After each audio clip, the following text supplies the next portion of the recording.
saya akan membincangkan kepada anda salah satu topik di mana kita nak menekankan kepentingan mineral sebagai salah satu keperluan. Okey, daripada 6 nutrisi yang diperlukan, salah satu keperluan yang terpenting namun ramai yang tidak ambil endah berkenaan dengan kepentingan mineral ini. Okey, disebabkan kita makan setiap hari. Kita makan, kita perlukan zat-zat yang diperlukan, nutrisi-nutrisi yang tertentu untuk kita kira apa, dalam bentuk pembesaran, perlindungan, kesihatan diri. Namun salah satu elemen ni kita neglect, kita pandang enteng, kita panggil. Okey, disebabkan kita tak ada ilmu berkenaan dengan mineral ni, dan kita tak ada pengetahuan yang khusus untuk memahami kenapa mineral ini penting dan dimasukkan dekat dalam elemen 6 nutrisi yang terpenting untuk pemakanan kita sehari. Okey, jadi hari ini saya akan terangkan apa itu mineral dan juga kepentingannya, dan juga salah satu produk daripada Tengsai yang saya rasa amat hebat untuk memberikan anda khasiat yang secukupnya. Okey. Okey. Alright, so pada sekarang ni saya akan mula terangkan apa itu mineral. Okey, mineral ni kita susah nak tengok daripada mata kasar, kecuali kalau contohnya dia dah melakukan satu proses yang akan berbentuk seperti yang belah kanan ni lah, kristal. Okey, kristal juga adalah salah satu bentuk elemen mineral. Tetapi mineral yang kita perlukan di dalam badan adalah mineral yang khususnya digunakan oleh organisma hidup, termasuklah manusia, tumbuhan, haiwan, supaya keperluan tersebut akan digunakan bagi membantu fungsi yang diperlukan di dalam badan. Apa-apa saja proses biologi yang berlaku di dalam badan. So itu kepentingan mineral itu sendiri. Okey. Bila kita cerita pasal fungsi biologi manusia, ia membantu dari segi banyak rangkaian dalam badan. Okey, dari segi pertumbuhan sel baru, pertumbuhan kuku, pertumbuhan rambut, misai, janggut, mata yang lebih sihat, hidung yang lebih sensitif kepada bau, telinga yang lebih hebat untuk mendengar. So semuanya itu adalah rangkaian dia. Sebab dia nak meletakkan ke semua proses tersebut supaya sel ataupun apa sahaja yang perlu berlaku dalam badan dalam keadaan yang lebih baik dan badan kita lebih sedia. Lebih dalam keadaan tersedia dan bersedia. Okey. So bila kita cerita pasal mineral, kita ada dua jenis mineral, okey, di mana salah satunya adalah kita panggil makro mineral, iaitu mineral asas yang diperlukan. Dan lagi satu adalah mineral sampingan, di mana kita panggil dia sebagai mineral suri, atau bahasa Inggerisnya dipanggil sebagai trace mineral. Okey, makro mineral ni adalah mineral yang biasanya kita sentiasa sebutlah daripada apa yang kita belajar ataupun makanan yang kita mungkin tahu apa jenis mineral yang ada. Contohnya macam kalsium, okey, perkataan-perkataan yang kita mudah dengarlah. Okey. Jadi mineral makro mineral ini diperlukan dalam kuantiti yang lebih besar berbanding dengan mineral suri. Okey, sebab dipanggil trace element ataupun mineral suri, kuantiti masih diperlukan tapi dalam kadar yang kecil. Okey, namun kalau tiada mineral suri ni, okey, proses biologi yang perlu berlaku di dalam badan tidak mampu dapat dimanfaatkan sepenuhnya. Okey, so dari situ kita ada kebergantungan kepada walaupun makro mineral ataupun mineral suri tersebut. Okey. Alright. So kenapa saya nak terapkan kepada anda betapa pentingnya mineral ni adalah disebabkan kajian mineral ni telah menunjukkan effectiveness ataupun keberkesanannya terhadap meningkatkan kesihatan anda. Okey, tidak kira kesihatan tu dari segi pembesaran anda. Okey, sebab kita ada macam contohnya ada penyakit dwarfism. So dwarfism pun berlaku disebabkan pengambilan mineral daripada ibu tidak mencukupi untuk anak mereka, okey, ataupun dari segi kita sekarang ni untuk peringkat pembesaran di mana pada fasa kita dilahirkan sampai kita pada umur 25 tahun adalah waktu pembesaran kita yang sepatutnya kita perlu sajikan diri kita dengan makanan yang lebih baik, makanan yang semaksimal mungkin membentuk pembesaran yang lebih baik. Okey. So bila kita tak tahu kat mana kita nak ambil mineral tu ataupun keperluan mineral tersebut daripada seawal-awalnya, okey, tanpa pengetahuan yang baik, didikan yang perlu kita terapkan dekat generasi sekarang lah terutamanya. Okey.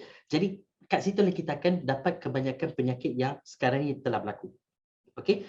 Okey, saya ambil contoh daripada dua dua budiman ni, okey, salah satunya adalah Dr.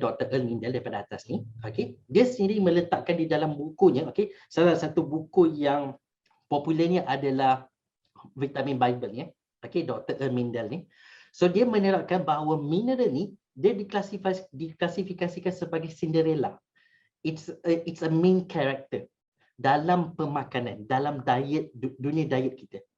Okey. So bila mineral tu tanpa mineral, kebanyakan nutrisi-nutrisi lain tidak mampu dipergunakan dan diproses untuk digunakan di dalam badan. Okay, so betapa pentingnya mineral ni, elemen ini untuk menyampaikan proses yang sempurna kepada badan kita supaya badan kita dapat hasil yang patutnya kita terima. Okay, sama juga Linus Pauling here. Okay, dia telah memberitahu setiap penyakit tu kita boleh dapati disebabkan kekurangan mineral deficiency. Tak kisahlah penyakit ke, sakit ke, simptom ke yang bukan menjadikan kita normal, okey. Apa saja yang tidak normal dalam badan kita ni, tanda utama dia kata adalah disebabkan kita kekurangan mineral.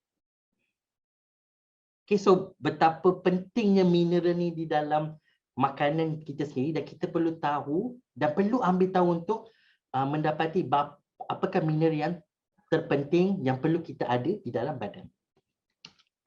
Okey, so bila kita cerita pasal mineral ni, salah satu perkara yang mustahil untuk manusia adalah kita tak boleh proses dia. Jadi untuk mendapatkan mineral ini, memang sumber yang terbaik adalah daripada makanan sendiri. Alright, tak kisahlah makanan tu daripada bentuk sayuran ataupun daripada haiwan ataupun makanan yang diproses. Okey, kesemua makanan, okey, tak kiralah daripada apa jenis nutrien yang kita perlukan, kita memerlukan mineral itu sebagai salah satu makanan sampingan di dalam makanan tersebut yang perlu hadir dan perlu dimakan oleh manusia. Okey, sebabnya mineral tu hasil dia, asas dia memang daripada tanah. Itu kira kuasa Tuhan lah kita cakap. Okey, kuasa Tuhan mengadakan mineral tu di dalam tanah sendiri dan kita perlukan mineral tu daripada tanah tu. Jadi untuk mendapatkan mineral tersebut, kita hanya boleh makan makanan yang diproses daripada peladangan ataupun farming apa saja. So inilah kita punya sumber. Namun setiap daripada tanah tersebut mempunyai nilai mineral yang berbeza. Betul? So kita tak tahu kat mana kebanyakan mineral tu ada dekat dalam setiap satu-satu tumbuhan ataupun haiwan. Okay, bergantung kepada bagaimana orang yang menyediakan makanan tersebut tu menghasilkan makanan tersebut tu melalui pembajaan ataupun menggunakan bahan-bahan kimia ke ataupun menggunakan bahan-bahan yang mungkin terlarang, kita tak pasti. Yang kita tahu, kita nampak sayur hijau sedap, nampak makan masuk dalam mulut. Betul? Tapi kita tak tahu pun apa yang perlu hadir dekat dalam makanan tersebut. So kita perlu tahu makanan apa yang membawa mineral apa yang diperlukan oleh badan. Okay? Tapi ini jadi salah satu topik yang susah untuk difahami. Sebab kita bukanlah expert untuk makanan, betul? Kita tak tahu pun makanan tu perlu dihadirkan dengan apa, dalam kuantiti apa.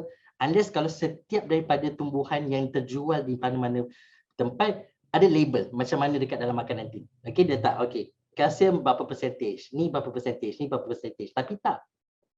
Jadi kita pun tak tahu cukup ke mineral yang kita makan daripada makanan-makanan tersebut. So itu jadi salah satu tanda tanya. So untuk mengklasifikasikan apa bentuk-bentuk mineral yang kita perlukan, ini adalah sebahagian daripada mineral yang mudah didapati, yang memang sering diperkatakan untuk badan kita perlukan. Okey, contohnya macam makromineral, kita perlukan kalsium, fosforus, magnesium, sodium, potassium, chloride and sulfur. Dan untuk mineral suri, kita perlukan iron, nikel, silikon, vanadium and cobalt dan sebagainya. Nampak tak?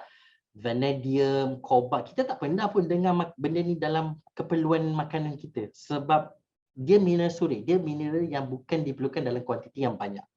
Jadi dia jarang diketengahkan oleh kebanyakan orang berkenaan dengan kepentingan mineral ini. Namun kalau anda lihat sini daripada setiap elemen-elemen ini dan anda buat kajian, anda memang akan dapati kepentingan yang terkhusus kepada setiap mineral-mineral suri tersebut. Okay, contoh macam kita minum susu. Kita minum susu, kita dengar, oh susu banyak kalsium, so there's a macro mineral there. Tapi tak ada pun elemen mineral suri yang kita patut tahu sebab dia memang penting juga. Nampak? So kita dalam zaman apa kita panggil gajah di depan mata tak nampak, kumpulan seberang laut tu nampak, dia macam tu punya keadaan. Sebab kita dah jarang didedahkan kepada perkara-perkara yang sepatutnya kita perlu tahu. Dia akan menerangkan benda-benda yang lebih besar, yang lebih nyata saja. So itulah apa kita panggil pencurian idea lah, untuk meletakkan sesuatu makanan tu berhasil dengan meletakkan makromineral ni. Sebab ini jenis mineral-mineral yang orang lebih tahu, yang lebih lazim didengar. Okay. Alright. Okay, untuk mineral-mineral yang ada dekat dalam tanah, okay, macam seperti saya cakap tadi, sumber mineral kita ada daripada makanan. Semestinya makanan yang semula jadilah. So makanan yang semula jadi, jika anda menanam salah satu tumbuhan akan menyerap mineral tersebut melalui akar dia dan dimasukkan ke dalam badan dia lah. Okay. Kalau haiwan akan either makan tumbuhan ataupun makan haiwan yang berbeza untuk mendapatkan mineral tersebut, dan dia akan dirantaikan kepada rantaian makanan dalam salah satu bioorganisma tersebutlah. Okay. So kita akan dapat mana-mana ni tersebut, semuanya datang daripada makanan-makanan yang semula jadi saja. Okay. Untuk makanan-makanan yang sintetik, yang salah proses kimia perlu dilakukan. Okay. So kalau mineral yang terbaik adalah mineral daripada bahan-bahan dengan asli lah, bahan-bahan yang semula jadi. Okay. Dalam carta ni, dalam video ni, kita dapati ada lebih dalam 200 elemen yang ada, yang hadir sekarang ni dekat atas muka bumi ni. Cumanya untuk mineral-mineral yang diperlukan, kita tak perlu pun sampai 300 ataupun 200 lebih ni. Okay. Sebab bukan semuanya kepentingan untuk badan. Okay. So kita kena tahulah mineral apa yang diperlukan oleh badan pada satu-satu masa. Okay. Alright, untuk mineral ni, bila kita bercerita pasal mineral, berbalik kepada manfaat mineral yang saya sebutkan tadi lah, semua list yang ada dekat sini. So mineral ni, kita akan tahu kat mana kita punya level of health bila kita tahu kita ada mineral yang cukup sebenarnya. Okay, contoh macam mungkin kita rasa macam kita sihat, kita boleh jogging 5 km sehari ataupun berlari 5 km sehari, tapi balik-balik kita akan rasa macam lebih sengal badan. Okey, ingatkan macam mungkin sebab lari lah, atau mungkin sebab kita terlampau keras exercise lah. Tidak. Itu adalah salah satu tanda yang menunjukkan anda sebenarnya kurang mineral juga. Okey, disebabkan salah satu faktornya pergerakan otot ni. Nampak tak? So kita akan ada beberapa sinter-sinter yang kita tidak tahu, yang sebenarnya kekurangan mineral dalam badan akan memberikan ketidaksempurnaan dari segi fizikal badan kita, dan juga termasuk dengan mental ataupun kognitif. Okey, cara untuk kita fokus bila bekerja, okey, untuk kita memahamkan salah satu perkara yang mungkin agak kompleks. Kognitif mind kita ni memang bergantung kepada mineral, disebabkan mineral ni akan membantu dari segi transmisi isyarat. Okey, bila kita cerita pasal transmisi isyarat, dia akan bergantung kepada senses. Okey, kita punya 5 senses, daripada deria bau, deria lihat, deria rasa, deria apa lagi dua deria, saya dah lupa dah. Tapi deria-deria tersebutlah. Okey, so bila deria-deria kita ni lebih dapat dia punya sense tu lebih tinggi, dan kita punya kognitif pun akan lebih lancar sebenarnya. So bila kita kurang mineral, kita tak dapat keselarian, keseragaman sepatutnya diri yang kita dapat rasa tu kepada otak kita, dan otak kita dapat merangsang perasaan ataupun deria-deria yang kita dapat rasa tu. So sebab tu kita hilang fokus. Sebab tu kita akan hilang kita punya daya daya ingatan ataupun daya untuk melakukan satu kerja dengan lebih fokus. Okay, kat situ kita dah tahu daripada mineral punya insufficiency lah. Alright.